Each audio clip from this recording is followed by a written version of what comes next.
Juno has a history, mythologically or historically speaking, of putting up with infidelity,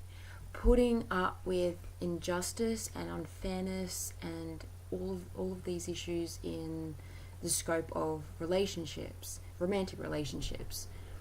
So when Juno's quite prominent in a chart, there is a overarching need to assert one's devotion and fidelity and putting this forward, because that is a thing that means something of value to Juno. So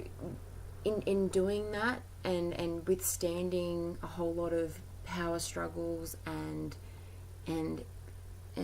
unfaithful liaisons in the past, and this was Zeus and Juno, so Jupiter and Juno, where Jupiter did whatever he wanted and Juno was just the loyal, devoted partner who made a vow of fidelity made a vow towards fidelity, and no matter what tumultuous issues came up, she stuck with Zeus and she stuck by him, and so she was seen as the perfect partner, or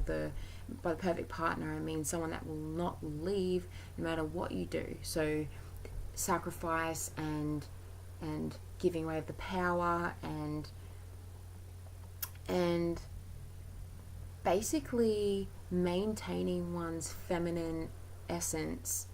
without ever asserting our masculinity in the form of anger or anything assertive. There's issues there in the past, historically speaking, about not sidestepping into letting these things come through. So instead, just keeping things under the rug and withstanding issues because out a sign of strength or a sign of just sticking to one's vows and what one's committed to. Because of this, historically, someone with a strong Juno will naturally have stronger than average fears of abandonment, of betrayal in relationships, fears around sexuality and asserting one's sexuality, and I mean like more of an animalistic kind of sexuality instead of just being the more passive partner that gives one's body but isn't necessarily fully demonstrating passion, perhaps. Is used to giving away power, which I believe I've already said, using subtle manipulation to make sure these things don't happen. So whether it's jealousy or in some way getting rid of threats before things have even happened, because there's an astute awareness of the injustice and the infidelity, there's usually these issues of needing to eliminate any possible number of issues so it doesn't get to that point.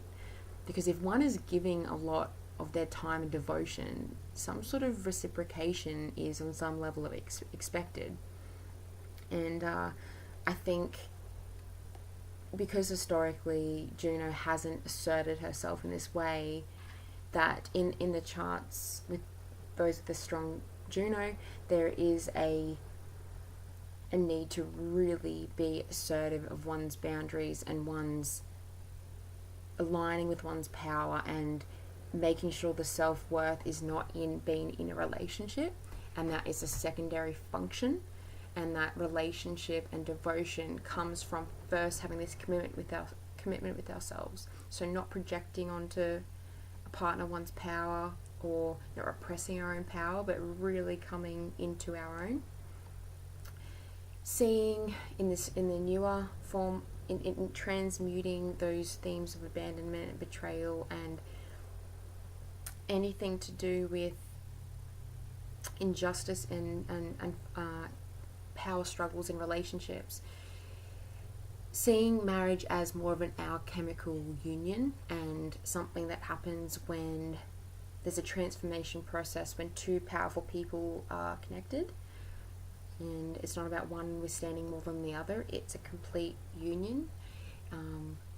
coming into more of seeing sex as more of a rejuvenating magical experience and a blissful experience rather than something of duty and something that's necessary and fearing anything about it. Making sure that that want for commitment does not mean that you commit unnecessarily or prematurely. So not getting into relationships and devoting oneself when you're not so sure that someone's worth it, to assert your own needs, and definitely compromise, but to assert. But if those needs are very important to you, especially ones that represent your worth and your sense of power, then that's something that you just won't be able to deal with this lifetime, because that loyalty and devotion, while it's more rare these days, and unless it's pathological, and you're doing it just for the sake of it, that's best kept for people that deserve it. And those, when you're in your own power and you have a sense of your own worth and what you're willing to sacrifice, and definitely what you're not willing to, then you can bring in somebody who will have the same level of self-worth and boundaries in relationship that I think are very healthy. So when the union happens, there's not some inequality, basically. I think that summarizes Juno. From my experience, that has been what Juno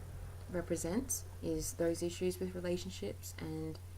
putting up with that which we shouldn't, and reclaiming our power and reconceiving, restructuring our view on marriage and sex, I think is very important as well, and not something that just needs to be done. And it's not an obligation. It's the most beautiful experience we can create on this earth with another person, and most transformative. And so seeing it in that way, and to know that that can only come when we've really aligned with who we are and where our boundaries are. I think that's it on Juno, but ask any questions through a private message or comment, and I'll see if I can help share any experiences, or maybe provide some insight if you have any specifics to how it has manifested within your own life or your partner's life. So yes, we'll look forward to hearing from you.